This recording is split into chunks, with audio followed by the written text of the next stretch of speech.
উত্তর ত্রিপুরা ধর্মনগর শহরে হঠাৎ আশ্রয় পড়া কালবৈশাখীর তাণ্ডবে ব্যাপক ক্ষয়ক্ষতির চিত্র সামনে এসেছে। প্রবল ঝড়ো হাওয়া ও বৃষ্টির দাপটে শহরে একাধিক এলাকায় গাছ ভেঙে পড়ে। ক্ষতিগ্রস্ত হয় দোকানপাট ও ব্যবসা প্রতিষ্ঠান। অফিস টিলা এলাকায় একটি টিফিন হাউস ঝড়ের তীব্রতায় মারাত্মকভাবে ক্ষতিগ্রস্ত হয়েছে। দোকানের কাঠামো ভেঙে পড়ে, ব্যবসায়ীরা ব্যাপক আর্থিক ক্ষতি হয়েছে। অন্যদিকে জুড়ি ব্রিজ সংলগ্ন এলাকাতেও দুটি দোকান সম্পূর্ণ ভেঙে যায়।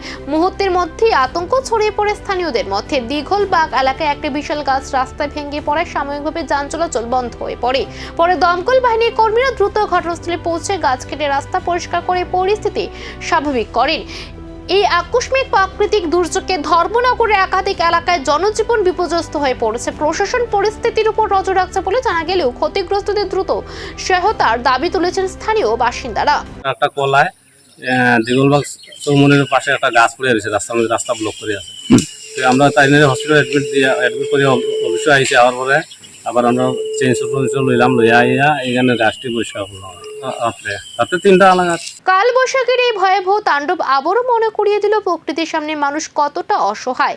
এখন চোখ প্রশাসনের তৎপরতার দিকেই।